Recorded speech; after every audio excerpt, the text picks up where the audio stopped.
Benjamin Fulford, le 3 décembre 2018. Un geste historique des francs-maçons P2, adorateurs du soleil noir. Ils veulent la paix. Dans ce que les historiens de demain considéreront comme un grand événement décisif, les francs-maçons de la P2, les adorateurs du soleil noir et créateurs du fascisme et communisme, sont en quête de paix selon les sources de la Société Dragon Blanc. Avec la disparition de la famille Rothschild du contrôle des banques centrales, cela signifie que le monde est sur le point d'entrer dans les eaux historiques inexplorées. Les francs-maçons P2 proposent que le monde soit dirigé par un triumvirat des fils du soleil noir, des fils du grand Taurus et des fils du dragon, selon la proposition faite par Vincenzo Mazzara, chevalier des chevaliers teutoniques et le plus ancien membre P2 a contacté la WDS. Le fils du soleil noir font référence aux francs-maçons P2 qui donnent des ordres au pape et aux quelques 1,5 million de catholiques dans le monde. Les fils du grand Taurus font référence à l'œil au sommet de la pyramide sur le billet d'1 dollar américain, faisant probablement référence à des francs-maçons non P2, comme le rite écossais ou le Grand Orient, lesquels contrôlent la plus grande partie du monde francophone et anglophone. Les Fils du Dragon font référence aux sociétés secrètes asiatiques qui contrôlent la majeure partie de l'Asie de l'Est. À ce stade, la plupart des lecteurs sont probablement et à juste titre consternés à l'idée que trois sociétés secrètes s'entendent pour continuer à gouverner en secret. La société Dragon Blanc, bien sûr, veut que tout soit transparent et avec la pleine participation du public. Néanmoins, les P2 sont puissants. Ils nous avaient dit à l'avance qu'ils allaient virer le pape malédicte, Benoît XVI, et ils l'ont fait. Les P2 s'est également vanté auprès de la WDS, la société Dragon Blanc, d'avoir été à l'origine de l'incident du 11 mars 2011, tsunami de Fukushima et attentat terroriste nucléaire de masse. Ainsi, le fait que maintenant ils réclament la paix signifie qu'ils savent que le filet se referme enfin sur eux. Cette décision est également intimement liée à l'annonce de la mort de George H.W. Bush, Führer du Quatrième Reich nazi, comme l'ont dit des sources du Pentagone. Pendant que le G20 préparait le monde à une remise à zéro de la monnaie mondiale, le 41e président, Bush père, a expiré le 30 novembre, parce que 11 plus 30 égale 41. En fait, Bush père est mort en juin, mais l'annonce a été retardée jusqu'à ce que tous les préparatifs aient été faits pour arrêter tous les sous-fifres des top nationalistes, mafia kazariane, comme Hillary Clinton et Barack Obama, disent les sources. C'est pourquoi le président des États-Unis, Donald Trump, a retweeté cette célèbre image le 27 novembre avec l'étiquette «Maintenant qu'il a été prouvé que la collusion avec la Russie est un mensonge, quand donc les procès pour trahison commenceront-ils?» La réponse à cette question, selon des sources du Pentagone, est que des arrestations massives pourraient avoir lieu tout de suite après les funérailles de Bush, car en effet, Gitmo étant sureffectif et Trump pourrait bien convoquer les tribunaux militaires avant que ne commencent les travaux du nouveau Congrès le 3 janvier 2019. L'annonce officielle de la mort de Bush senior est importante car contrairement à d'autres membres de son groupe comme Hillary Clinton ou Bush Jr., Bush Senior avait beaucoup de poids et était très respecté au sommet du complexe militaro-industriel des États-Unis. Lui parti, ils ont perdu leur dernière ligne de protection. Aussi en ce qui concerne l'éloge funèbre, étant donné que les lecteurs peuvent découvrir par eux-mêmes son implication dans des choses comme l'assassinat de Kennedy, je ne mentionnerai que quelques renseignements originaux que j'ai obtenus de mes propres sources. Le premier, du MI6, est que lorsqu'il est allé pêcher dans le Maine en juillet 2007 avec le président russe Vladimir Poutine, Bush a proposé de déclencher une nouvelle guerre froide avec la Russie comme allié de la Chine. Et alors, Utilisant cette guerre froide comme camouflage, le G7, la Russie et le Japon auraient augmenté leur budget militaire jusqu'à ce qu'ils se tournent tous contre la Chine et la divisent en 6 pays. Certes, jusqu'à récemment encore, c'était l'intrigue qui était suivie avec toute cette fausse hystérie anti-russe dans tous les médias grand public. Aussi, des francs-maçons P2 m'avaient dit en 2009 que Bush était le chef de la faction qui voulait tuer 90% de l'humanité. Les soi-disant Bush inutiles, et réduire le reste en esclavage et ainsi créer un éco-paradis nazi. Mes sources X-Files, pendant ce temps, me disent que le Bush qui est mort était en fait le clone numéro 34. En tant que preuve, il a fourni un lien vers une vidéo montrant le vieux Bush s'étouffer en mangeant des sushis et mourir alors que sa femme Barbara l'achevait avec une serviette de table empoisonnée. C'était le 8 janvier 1992. Il fut rapidement remplacé par un nouveau clone qui attendait déjà dans l'arrière-salle. Un changement rapide de clone double, ceci avait été préparé à l'avance. Depuis des années, cet auteur demande à des contacts au sein de la radiodiffusion publique japonaise de la NHK de lui fournir une copie de l'enregistrement original de cet incident, mais apparemment il est bien gardé sous clé.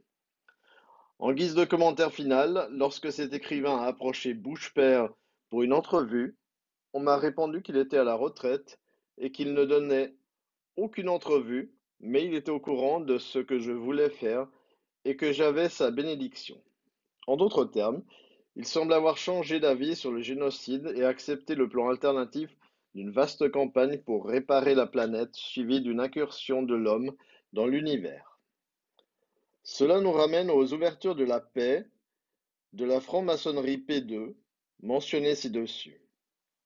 Les P2 disent maintenant que leur projet de triumvirat nous guidera dans la nouvelle ère avec un nouveau Yalta déjà en cours. Yalta, vous vous en souvenez peut-être, fut la conférence de 1945 entre Winston Churchill, Franklin Roosevelt et Joseph Staline, où il a été décidé la structure du monde de l'après-guerre. Le nouveau Yalta, selon la P2, est un accord pour financer un projet de plusieurs centaines de milliards de dollars pour construire un énorme vaisseau spatial pour nous transporter vers d'autres planètes dans le cadre d'un projet qui a déjà été développé par la NASA. Bien sûr, des sources de la US Defense Intelligence Agency nous avaient déjà dit que l'acronyme NASA signifie Not a Space Agency. Alors ces affirmations doivent donc être prises avec un scepticisme extrême.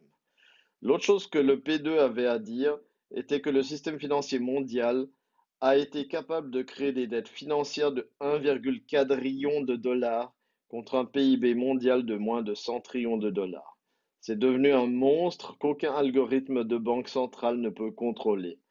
Ils le savent bien tant à la BDDF qu'à la BCE, mais aussi chez les Chinois. Ceci est le résultat d'une guerre financière dévastatrice entre l'Asie et l'Occident, conduisant à la création continuelle d'argent frais dont la seule finalité est l'explosion du système financier. En guise d'offre de paix, la P2 offre cette obligation soutenue par 46 000 tonnes d'or. Malgré cette offre de paix, le fait est que les P2 et leurs sociétés secrètes ont été extrêmement incompétents pour gouverner cette planète et ont présidé à la misère humaine, à la guerre sans fin et à la destruction d'une grande partie du monde naturel.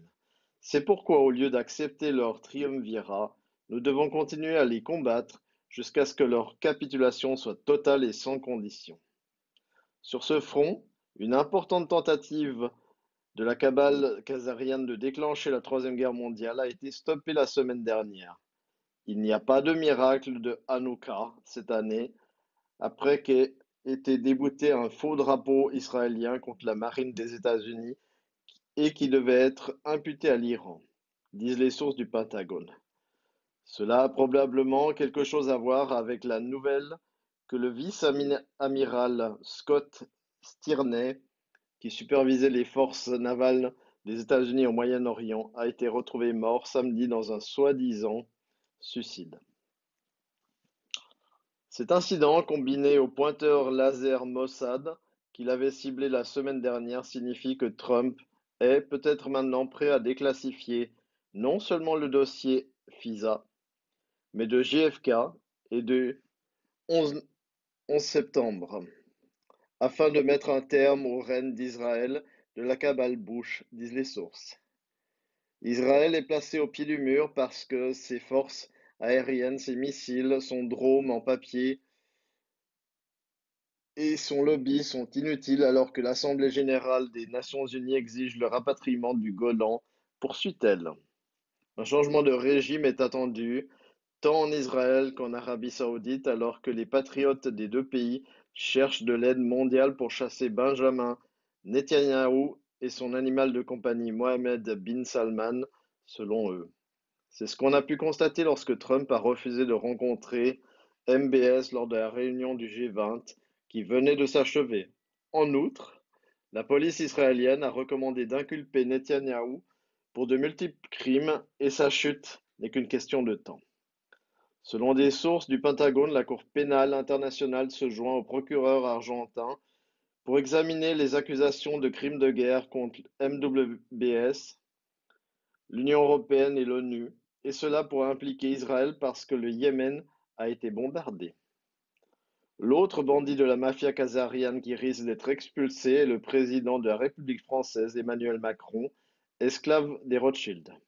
Les manifestations de masse pour évincer Macron continuent de faire rage dans toute la France avec 84% du public soutenant les manifestants. Les voyous du régime Macron utilisent des agents provocateurs pour créer des incidents violents comme excuse pour décréter la loi martiale. Cependant, les manifestants français ont posté des vidéos qui prouvent que les manifestants violents travaillent en fait pour la police. Quand Macron déclare la loi martiale, l'armée française peut choisir de se ranger du côté des gilets jaunes, les manifestants, pour chasser cette marionnette Rothschild, disent les sources du Pentagone. De leur côté, les sources de l'opposition française affirment que Macron a engagé plus de 10 000 mercenaires étrangers pour assurer sa protection et que les militaires français vont utiliser cette ingérence étrangère comme excuse pour se dresser contre lui.